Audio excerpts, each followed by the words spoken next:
Okay, so thanks, Conte, and everyone, welcome to the call.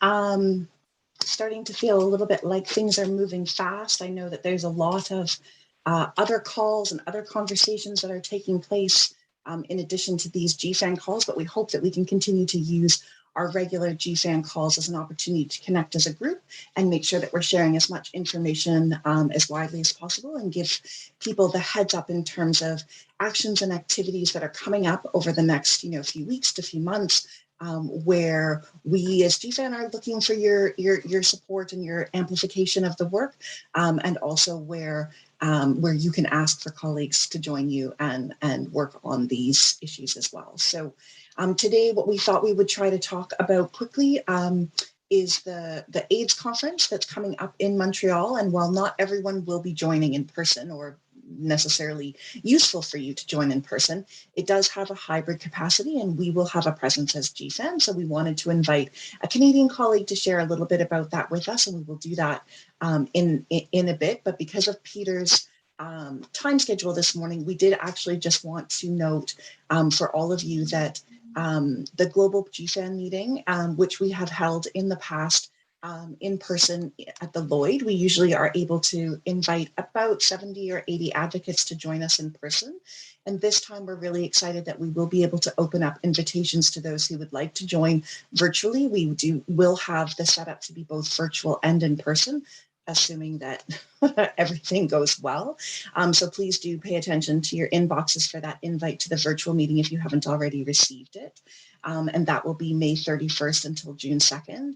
During that meeting, what Peter was referring to is that part of the reason we chose Berlin was because we needed to look around for a new location, as our usual location for our meetings in Amsterdam was not available to us at this time. And we thought, where can we go where we can bring 70 or 80 advocates from around the world and have impact in terms of supporting the advocacy in country. And Peter was very excited, which we are grateful for, to welcome the GFAN family there. There will be lots of opportunities to participate both virtually and in person, but what we're working towards is a bit of a program of work ahead of and during the GFAN meeting to support the key messages from German advocates. And Peter, I'm going to ask you to jump in and correct where I'm wrong, but essentially May and into early June is the opportunity in Germany to affect the budget allocation, which currently sits significantly less than their 6th replenishment pledge. And so advocates are really strongly trying to bring that pledge up. And so we have a number of things we want to talk to you about. Peter, I don't know if you wanted to give any more context than that. And then I was going to run folks through the Chancellor letter and the request to, for their support and amplification. So Peter, if you wanted to give us a quick update before you have to head off, and then I can come back to the letter. Well, no, there's not much to add, and I will keep it very short. I think we need your support, and especially the letter we are talking about later could sort of be really important. And so we are very, very happy that we succeeded to invite you and to convince you to come to Berlin, because we think we can use that for our purposes. And as you know, for the time being, the pledge is now at 630 million euro. That is basically a reduction of 40-50%, and this cannot. We have the presidency, the G7 presidency. There's just the C7 meeting taking place now. That's why I have to go earlier. So this needs to be scandalized somehow, and it needs to be done in a friendly way, because But we have to sort of put pressure on our chancellor to change that, because the chancellor would be the only person to sort of change that for the moment. So the ministries don't have the power to do that. So the mechanism would be to get in contact with the chancellor and ask them concrete numbers. Yeah, thank you. So thanks for being in Berlin soon. Well, some of us will be. Unfortunately, we can't bring everybody with us, but we are, as I said, we are going to be able to make hybrid opportunities available to attend the meeting, but also maybe we could pop up the slide content with just the open letter, and I'll just pop the link to it. It's up on our website. And just to pop up the link, and we worked with Peter and colleagues from Germany to make sure that the language was right in this. in terms of contextualizing it. It's directed to the Chancellor in Germany, and we are asking for people to sign on to this as organizations. And it's really critical, or at least German advocates feel it's really critical, to get as many voices from as many parts of the world signing on to this letter. And in about a week or a week and a half, we will, sort of update everybody in terms of how many signatures we have, and probably ask you to help us send it around a little bit more and get more signatures, and also give you just a little bit of an action, kind of a few points around action, so you can start taking the asks in this to your G7 Sherpas and or your governments, whether they be those who sit within the board of the Global Fund, or whether they're the people making decisions about domestic resource allocation in terms of AIDS, TB, and malaria, or in terms of pledges, to ask other governments to help Germany understand that they can't decrease their pledge to the replenishment, especially given that they're a G7 host, and the Global Fund has traditionally been seen and is, sort of a G7 creation, although I think it might have been the G8 still back then. But so we shared that document.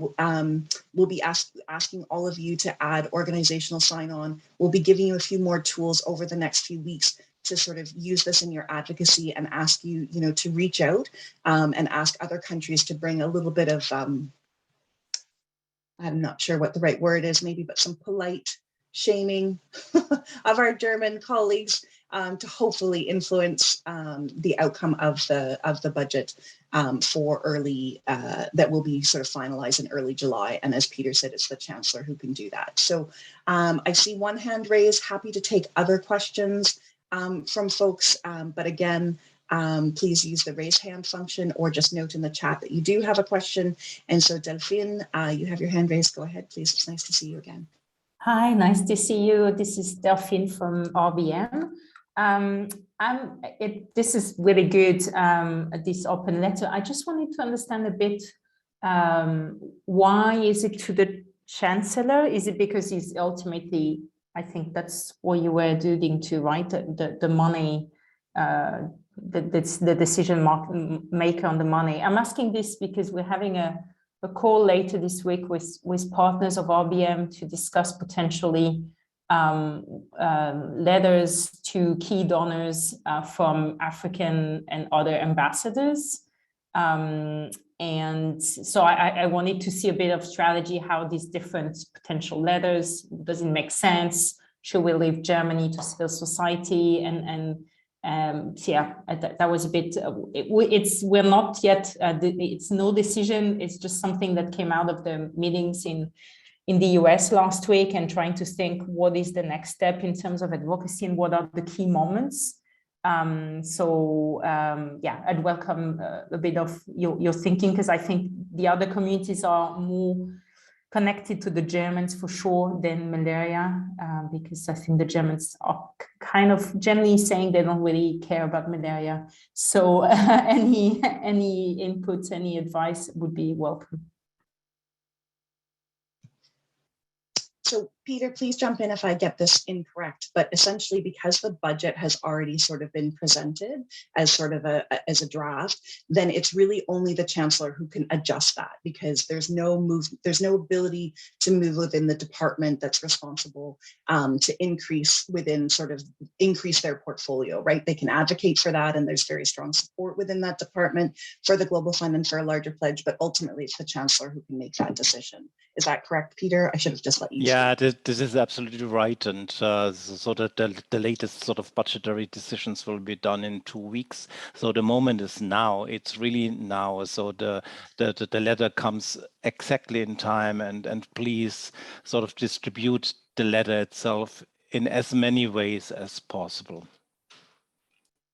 And the ultimate goal for this letter, because we are going to have a number of advocates who are in person in Berlin at the end of this month. Is it May? Yes, it is. So at the end of this month, we will be presenting this letter in a formal kind of way, or maybe more of an activist stunt kind of way, to the Chancellor at the end of the month. So there is an objective in terms of a timeline to get as many signatures as we can and to show a really strong sort of set of solidarity. But I think, Delphine, you know, within your conversations, it's always helpful. It doesn't, you know, don't just leave it to civil society, whichever way, whichever way that, you know, we think we can influence, you know, conversations and with German colleagues through whichever avenues we can. I think that's helpful. I've been talking a little bit about throwing Jello on the wall, which it seems to be the phase that we are at in a number of countries, which is let's just try everything from every possible angle, because this is just so critical and time is short. So. So there's a few questions that are going into the chat there. And so just to be clear, because Robyn, you raised a question about sharing it with the Canadian Coalition allies, absolutely 100%, please share this beyond GFAN members, share it with your networks, with anybody who might be interested in supporting this. Again, we're looking for organizational sign-on and not individual sign-on, but still, please do share with, other colleagues who maybe don't attend GFAN calls and only sort of show up a few months before replenishment, perhaps. But hopefully they can add their voice to this to support German colleagues. It's been identified as really critical to have that global sort of support for this particular set of themes. Okay, great. So I'm not seeing any other hand raised. I'm seeing a bit of chat going on in there, so that's great. Any other questions for Peter before we lose his participation today? Conte? Yeah, just relaying a question from Niluka on which countries is there any countries that are particularly focused for Germany that where it would be useful to have to make some noise, have some advocates, perhaps to go up to embassies, etc. Shall I answer that? Yes. I just tried to, I mean, I responded already in the chat function, but I don't think that there is, I mean, having a sort of approach from various regions or countries would not really help, but it should be an international initiative. That what we discussed here and decided upon. Yeah. I mean, we know this dynamics that might help, but we have this sort of US-German dynamic with a different sort of activity that we are currently planning. So this should be international and it should be as broad as possible. It should integrate as well G7 countries and the Global South, of course, and other regions. Thank you.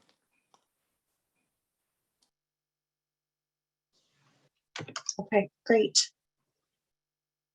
Okay, great. So we will continue. We will make sure that that's shared with you, and we'll make sure it's clear in terms of sharing it broadly and widely, and hopefully we can simply help colleagues with that. So we're going to move. Thanks, Peter, for joining us, and we look forward to the next 5 minutes of your presence. But understand when you do need to leave, and if there are other questions. Conte, were you? Sorry, going to jump in? Did I see? No, I was saying goodbye to Peter. Sorry. Okay, sorry, everyone. Okay, so then the other topic that we wanted to talk a little bit about today, and we're glad to have Robyn Waite from Results Canada with us this morning, and probably a few others if I see them, but we wanted to talk a little bit about sort of what the setting is in Canada in terms of, looking for a pledge and some of the activities that colleagues in Canada are doing and ways that we can support them, but also with a look ahead to the International AIDS Society Conference, which is being held in Montreal at the end of July, early August, over a long holiday weekend for most of us Canadians, but there you have it. We'll be looking forward to welcoming the world, and we'll be looking forward to the hybrid opportunities for some of you to join. Before I pass it over to Robyn, I just wanted to make sure that we reminded you about how we've sent out information to apply for networking zone sessions, GFAN family, so us at GFAN and at GFAN Asia Pacific and GFAN Africa were successful in getting a networking zone in the Global Village. So as we have in the past, we will be hosting a program of some really exciting conversations that all of you have shared with us that you'd like to have in that networking zone. And I think the deadline may have been yesterday or it is today. today.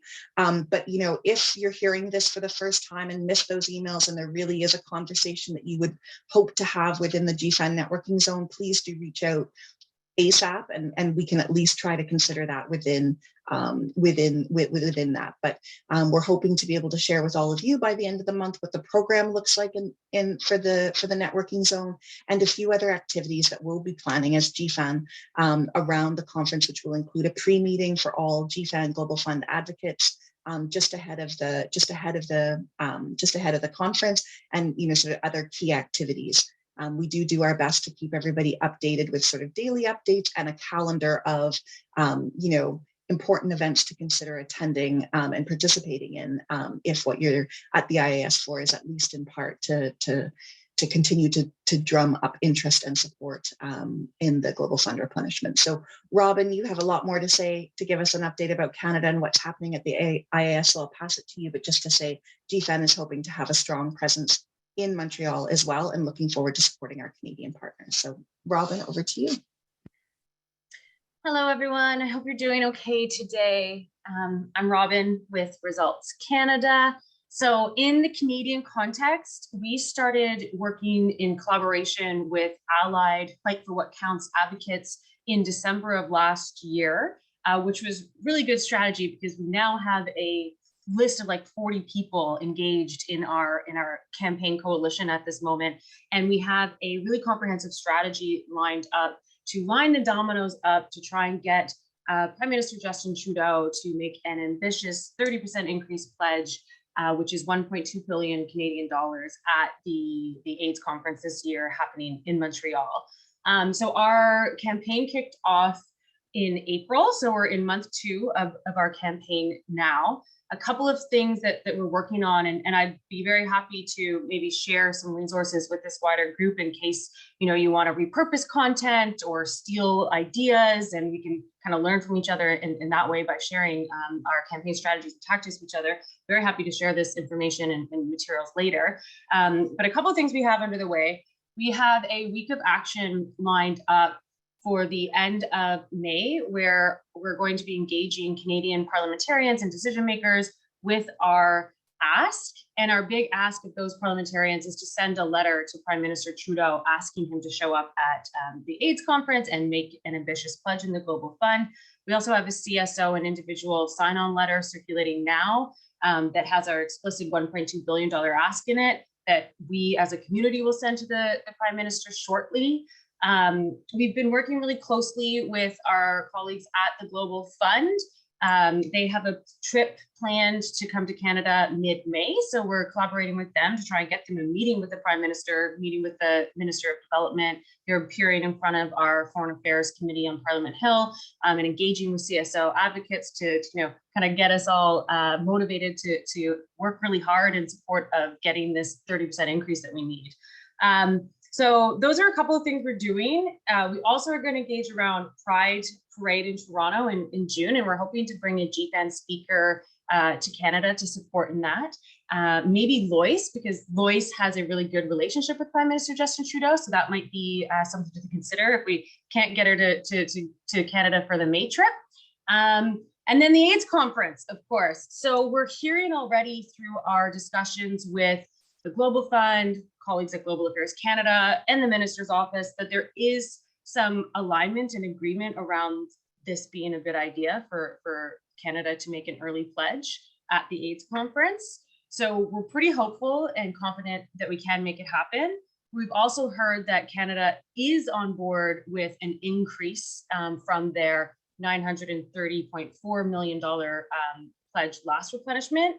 The big push is going to get them to the 30% level of increase. So we know there's going to be an increase. How much of an increase? We've got our work cut out for us to get them to the level of ambition that we have, because they're already kind of asking us, what's the bottom? And we're like, 1.2 billion. So just flagging that. They have also kind of chirped in our ear that they're looking to other countries. Doesn't sound like other countries are being super ambitious yet. So the US starting to engage all of their allies in diplomacy and indicating that they're behind the 30% increase to get others to start having similar conversations in those bilateral conversations would be really, really, really helpful and critical at this moment.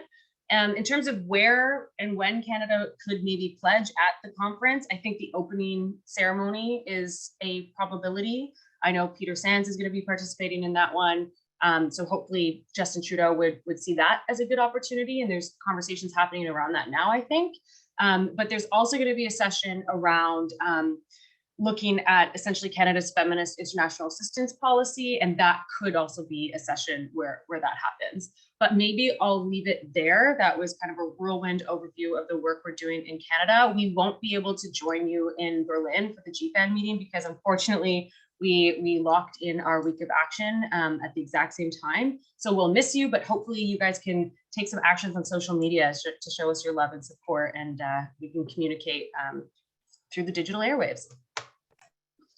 Thanks so much, Robyn. And for sure, I think it would be great to talk about sort of a little bit of amplification that we can do both from the Berlin meeting, but also globally in that week to support and amplify what you are doing and what your advocates, your grassroots advocates are doing in Canada. So let's see if we can coordinate something there to boost and amplify your asks of the Canadian government, set you up strongly for the IAS.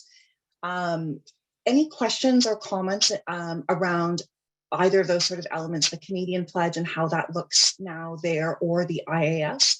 I see Lucy from Equipop. Go ahead, Lucy. Oh, we can't hear you. I think you may still be there. Sorry about that. Yes, I'm working for Equipop, an NGO based in France and West Africa, working on SRHR and feminist issues. Thank you very much, Robyn, for this update. If I understood you correctly, you said that Canada was thinking maybe of making this announcement in the framing of Canada's feminist foreign policy, right? Okay, well, I just wanted to say I find this very interesting. And just so you know, this is also a framing that we are working on with the French government at the moment.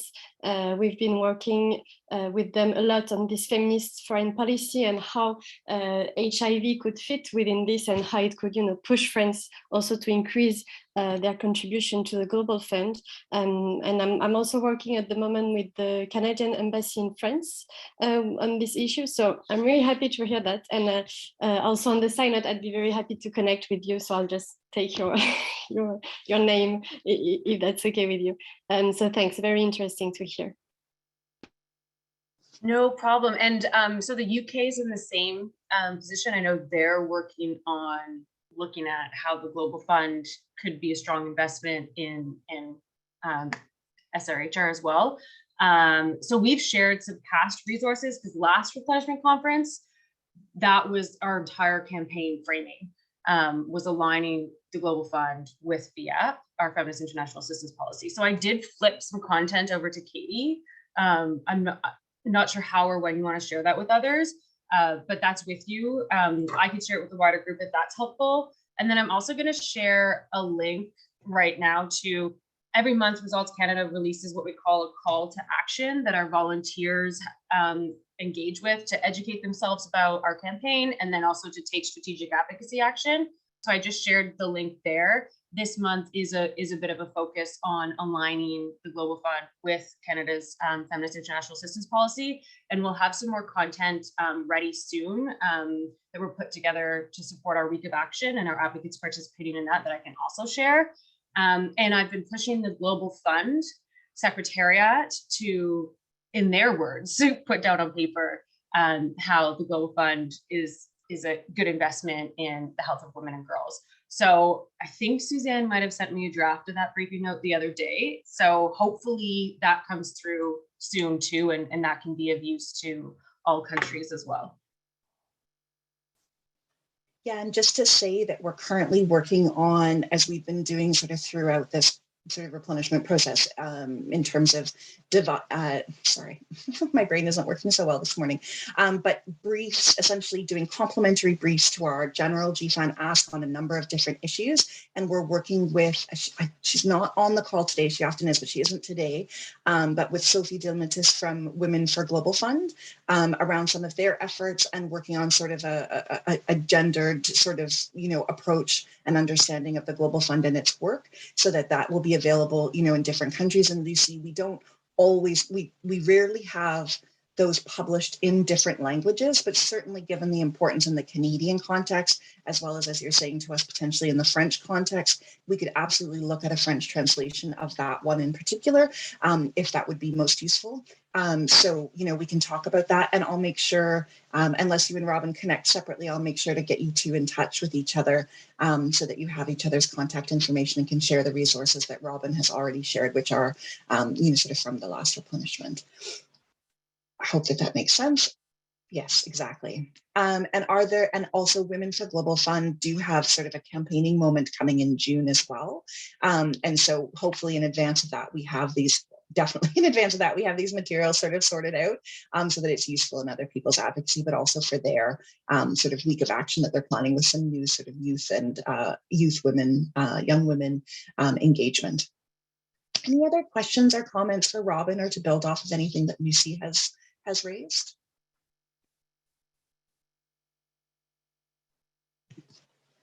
Okay, I'm not seeing any other. I think Robyn was raising her hand. Sorry, Robyn, go ahead. I just have one final thing to say. So the letter for the German Chancellor, I was actually hoping, Katie, that you could send it to our coalition, our Canadian-based coalition, just so it's got a good diversity of different voices showing the work of different orgs. And, so if you don't mind, whenever you think it makes most sense for you to ask that group to sign on, just flip it through email to them. Okay, absolutely. Will do, Robyn. Thank you for flagging that. And just to say for others, if that's useful for some reason for it to come from somebody within the GFAN family or come externally, to let us know. And we'll make sure that happens so that we can get as many signatures as possible for our German colleagues and for this effort. Any other questions or comments? Just looking. Okay, well, Robyn, we're going to be wishing you very much luck in terms of moving that needle of an increase up towards that 30% and over that 1 billion mark for the first time, which will be exciting. Okay, so then, Conte, I'm actually going to pass it over to you to talk a little bit about the COVID-19 Summit that's taking place next week and a quick advocacy ask we have of all of you around that. Thanks, Katie. So this call is really all about those open letters. So I'm putting in a few more links in the chat.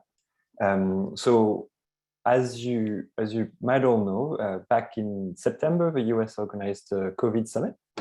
And so they're organizing a second one starting on May 12th, so very soon.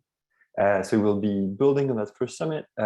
It's hosted this time it's led by the US, but hosted by Belize as the Secretary of CARICOM, Germany as the presidency of the G7, Indonesia with the presidency of G20, and Senegal with the chair of the African Union.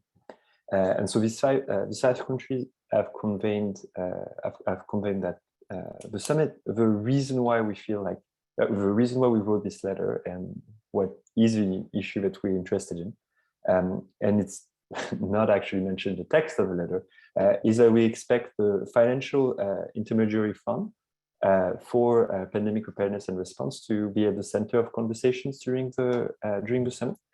So to give you a bit of background, those fifth, there's a few of them. It represents, they're all managed by the World Bank, and they represent around 30 to 35 billion a year in investment that is usually channeled towards common good issues, so things around climate change, health, disaster response, etc.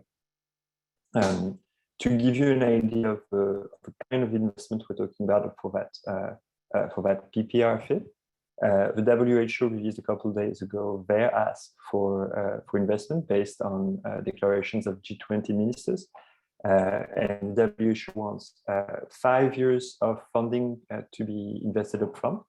To give the fund an independence and allow it not to have to run for replenishment as soon as it's created.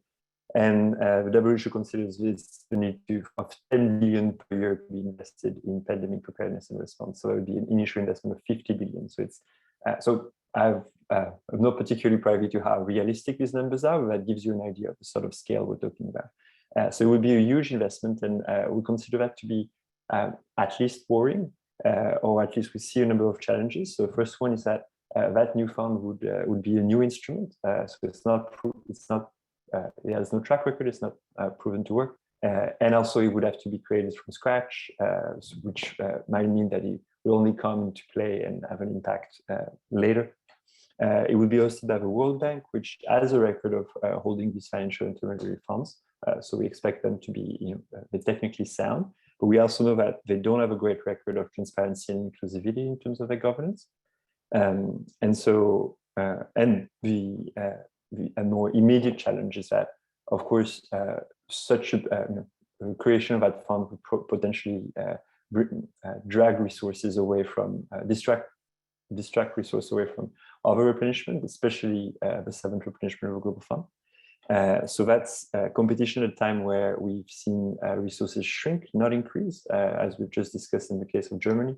There are reasons to be worried in the current context that that 18 billion might be hard to reach for the Global Fund. So if suddenly there's an ask for 50 extra billion coming from somewhere else, it is concerning. So this said, obviously there is a very urgent need to invest more in pandemic preparedness and response. There's a huge gap in terms of access to vaccine, protective equipment, care. So that needs to be addressed. What we argue for in the letter is that existing channels should be prioritized because that would allow for a faster impact. And in particular, we argue that the Global Fund will be a relevant channel because it has a long track record of implementing large programs successfully and of having a transparent and inclusive governance. So you can read our 3 asks on the screen. So the first one is that the discussions involve meaningfully civil society in affected communities. Part of this is because generally this is something we believe in, but I think in the case of PPR, it's particularly important to stress that the same people that are currently making these decisions on how to allocate this investment are the ones that have failed to prepare us to COVID-19 and then have failed at the initial response to COVID-19. We're not in a good place 2 years later, and it's easy to criticize after the fact. I don't know if I would have done much better, but it's important to note that that system has not worked very well, and so it's particularly important to demand more transparency and more inclusivity. So, as I said, second ask is to consider channeling resources through existing channels, including the Global Fund, and finally highlight the importance of meeting the challenge of the seventh replenishment of Global Fund to release at least 18 billion to make sure that, and more generally make sure that the need of pandemic preparedness don't take away from the need of the fight against other diseases. So you have a link for the full letter in the chat, as well as the link for the sign-on. So again, and this one will come quickly. Tomorrow we'll share the letter and announcements on the listserv and on social media. Because the summit starts on the 12th of May, it's particularly important that the letter be shared quickly. So we'll be making sure that everyone hears about it, and sending all of your emails to share our content and sign on to the letter. So yeah, back to you, Kate. Thanks, Fonte. Are there any questions or comments around this and this effort ahead of the summit next week? Sorry, I'm just trying to read a comment here.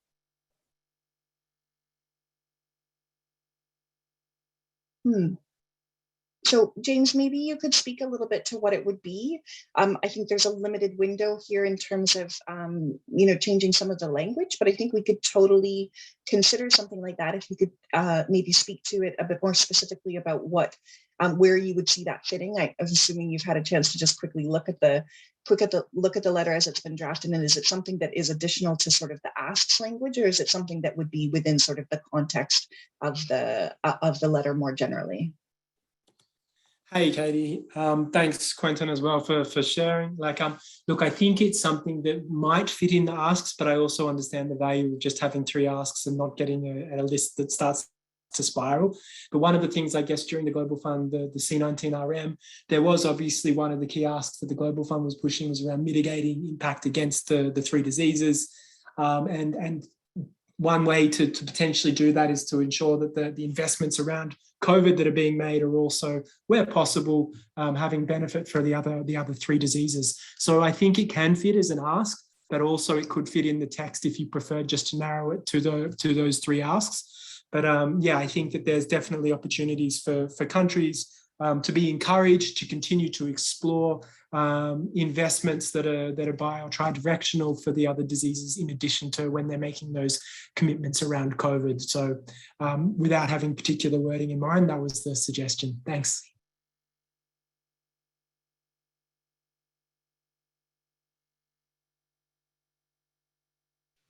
Conte? Yeah, sorry, I was taking this. Thanks, James. I think it can be worked in the text with no one assigned yet except from us, and so I can see where that would go in, and that's well aligned, I think, with our general argument. I'm a bit cautious of adding it to the asks because it would have to be a separate point. I'm just rereading that. I don't think it would easily fit in one of the three. But I'll wave that into the text and update that on the website. Good point. Thanks, James. Any other questions or comments? Oh, Robyn has a question about the exact date of creation of the fund. I leave that to Katie and I'm not going to say the elders, but yeah, that's what I'm in.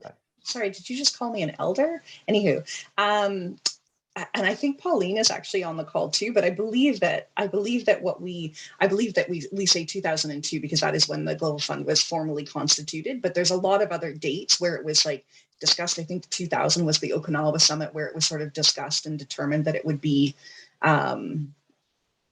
now Pauline's saying officially January 2022, but I think, Pauline, you might mean January 2002. So we're not necessarily, yeah, 2002, 20 years is the founding from this year, although there are other dates that were sort of in the lead up to it that are important, like I believe the 2000 Okinawa Summit of the G8, I think it was then.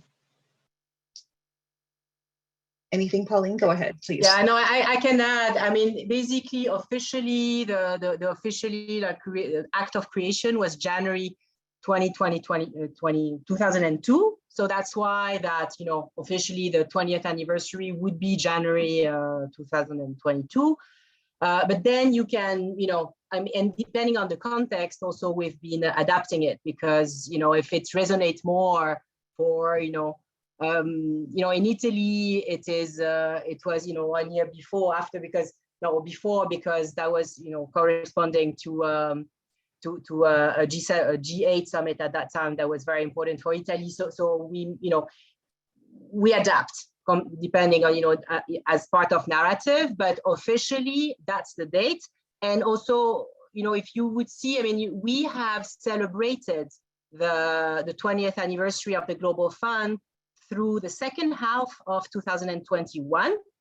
And that was actually to create a momentum towards the launch of the replenishment campaign. So really, and perhaps that's why you were surprised I was 22 and you thought I was 21. So basically it's, I don't know how you want to frame it, but you can adapt. But officially the act of creation is January 2002. Over. Thank you, and apologies for any background noise. I have a phone call on my home phone, which I still have, yes, because I am a Luddite, but it's coming through, so hopefully that doesn't interrupt too much. Thank you, Pauline, for clarifying and just noting that, Tarita, thank you from the European Civil Society Organizations did publish a document about, you know, the Global Fund and the EU and you know, a partnership like no other, I think was the tagline. And there is a useful timeline in there that might be helpful, which sort of does refer to some of the other potentially confusing, you know, founding moments. I remember a former Results Canada executive director who had been around as a grassroots volunteer in those days, felt that because it had been discussed at a particular meeting that was held in Ottawa or Montreal, that it had actually been founded in Canada many years before. So I think everybody has, our elders do have sort of a longer sort of history and understanding. And Delphine has pointed out in the chat that there was a really nice picture of actually the bylaws being sort of formally, deposed and stamped for the organization that had made the rounds earlier this year or late last year. So, which was kind of fun. So thanks everyone. Oh man, James, I swear.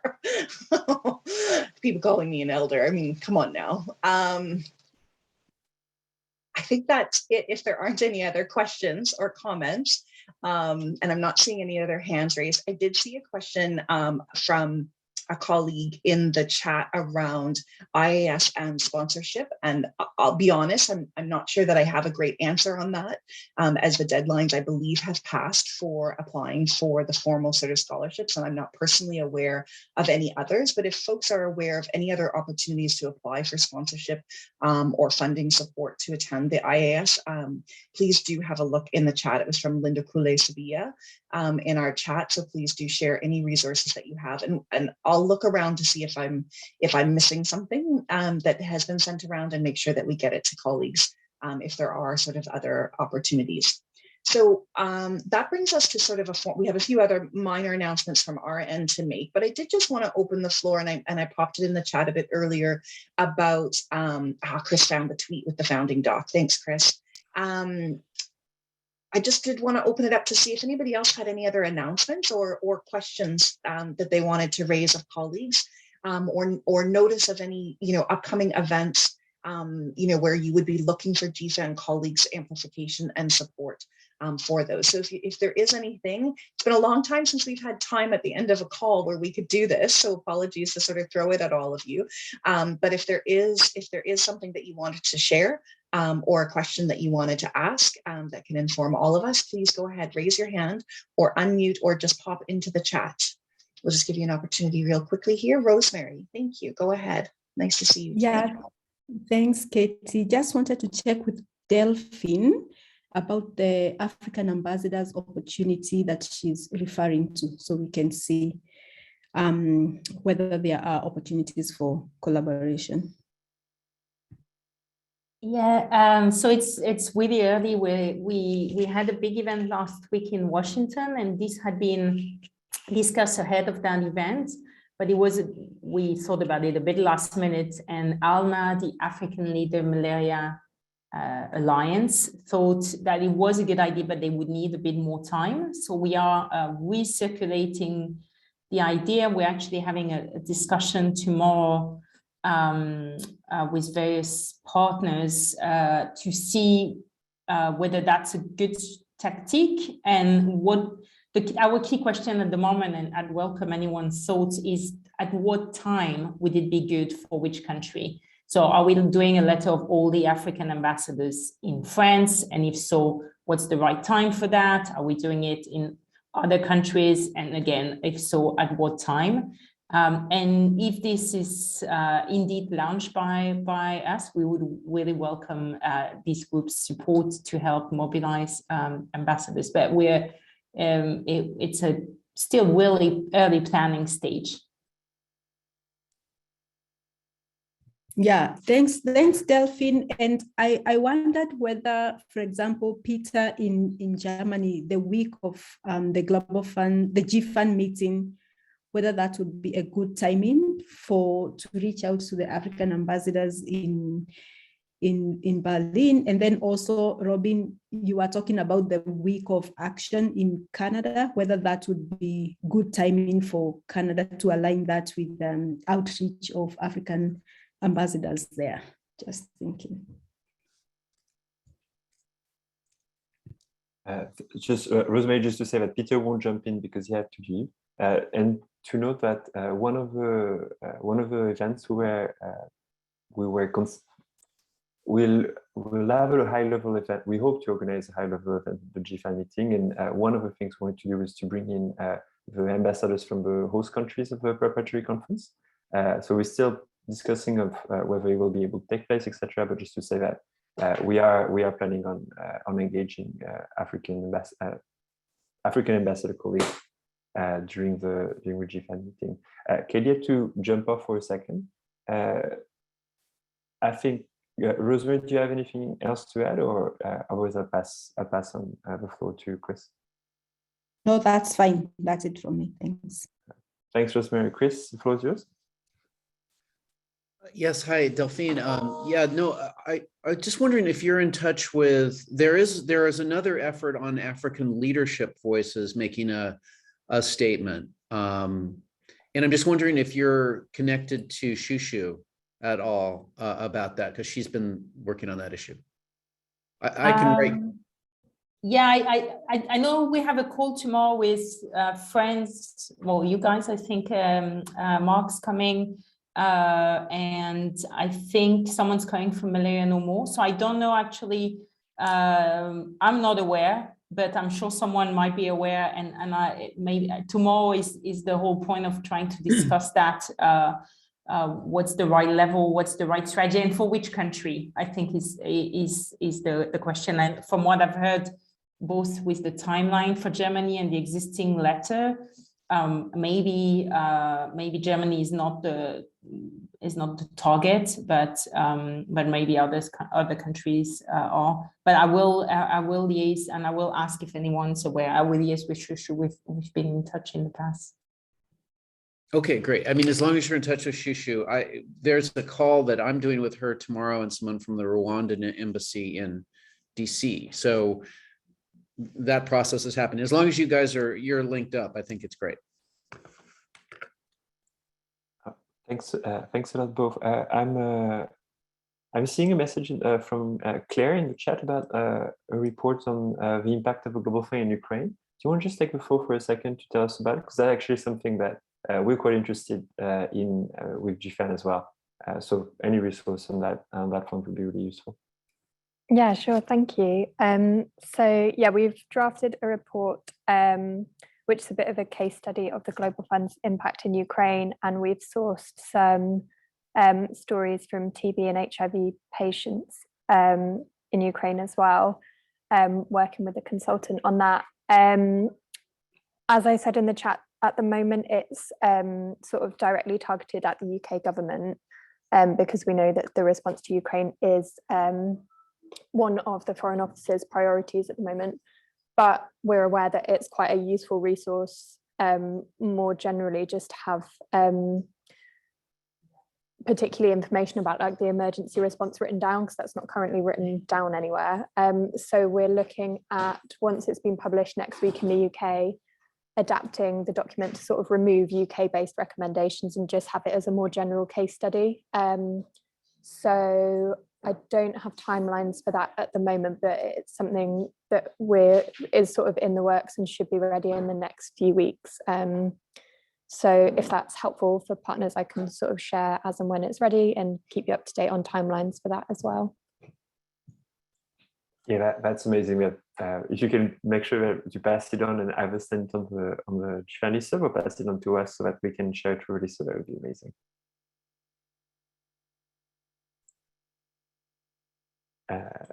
All right, thanks, Claire. Is there anything else from anyone else? We have another 5 minutes. So any announcements you've been sitting on for a while? Yes, Robyn. So I just had a question to Rosemary about what a next step might be to make some embassy engagement happen that's aligned with the GFAN meeting in Berlin and also the Week of Action in Canada. Actually, Robyn, I was checking whether Delphine was thinking about 2 opportunities in the plans. And so I think in terms of coordinating among ourselves, it would be useful to know when, like, the opportunities that Delphine and team identifies, and then see whether we can all align. Also, I think based on the feedback that we hear from, like she hears from Shushu, perhaps we could regroup and see what's the best way to coordinate. Yeah, I'm happy to. I think this call is every other week, right? I'm happy to come back next time and present. Hopefully by then we'll have a clearer plan. We've been all kind of focused on World Malaria Day. Now that it's gone, we're looking at the the next phase. So I'm happy to come back to present our thinking and coordinate with you guys.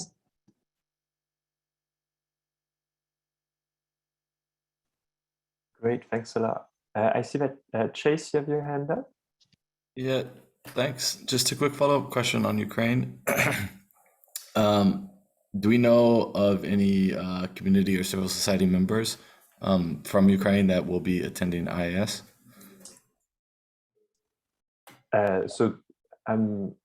If anyone else has an update, please put your hand up. I know that we have 2 GFAN speakers that are from Ukraine. One of them would not be at AAS, we know already, and the other one probably won't either. It's been challenging for them, for anyone from Ukraine to travel, and so it's been and they've been, to be honest, in high demand. So it's been from the GFAN side. We don't know that we'll be able to have any community representative joining at AAS, but I don't know if anyone else knows anyone who's attending. Yeah, I was just going to jump in really quickly and just say, just in terms of that, like, I think what's been challenging for colleagues from the Ukraine is, committing to anything in advance, depending on, sort of what the situation on the ground looks like for them, wherever they may be based or whatever they might get pulled into on that day. But I do know that as part of the GFAN meeting and around that, German advocates have put together a proposal around a conversation that would include some colleagues from the Global Fund community within the Ukraine, and we're considering doing that sort of as a hybrid part of the GFAN meeting, where we'd already planned to sort of discuss this, or perhaps as something in advance of that. So I think there's a lot of pieces there, Chase. And I think, we've worked with Zahed, who has joined so many of our calls in our work that we do around the ACTA and the Diagnostics Partnership, which is which has been great to make sure that they're safe individually. And we've been hearing from our speakers occasionally, but I think with colleagues from Ukraine, it's a little bit of a challenge to commit to something like the IAS so far out. But I am assuming that there are plans in terms of making sure to support them if that becomes possible and appear virtually if it's not possible in person. But we'll keep that question in mind, and if we hear of anything, we'll make sure to let you know. The one other thing I was going to say, I see your point in the chat, Chase, and that makes sense. The other thing I was trying to jump in, but I had muted myself because as an elder, I am a Luddite and don't know how to use technology properly sometimes.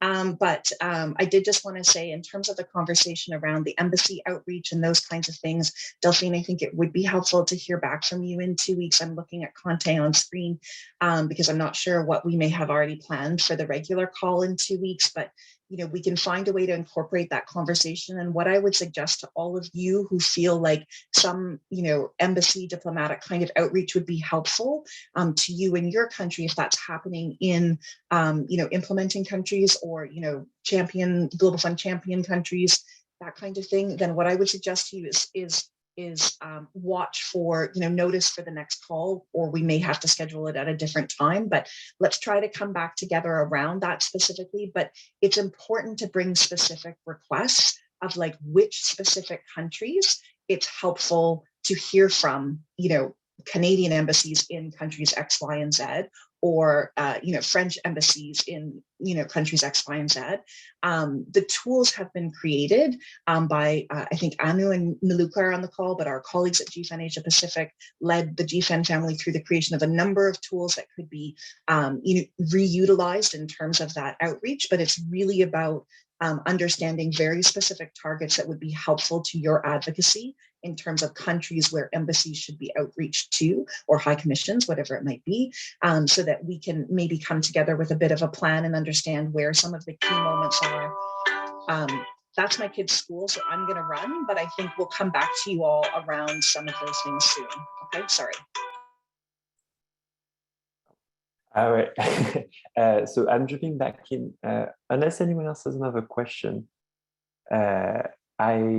So we've heard we all do strategic tactic donor call on Tuesdays, and one of the things we heard yesterday was that we're looking for donor countries that might be willing to accompany Canada in doing an early pledge at the AIS.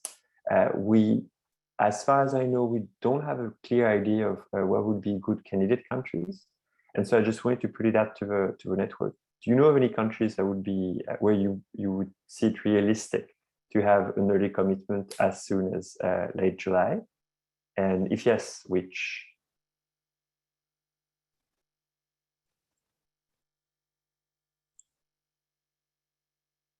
It's a terrifying silence. That's what I feared. But anyway, so for everyone to keep that in mind, we will be and to reach out to Robyn, who's still on the call. You all still have her address.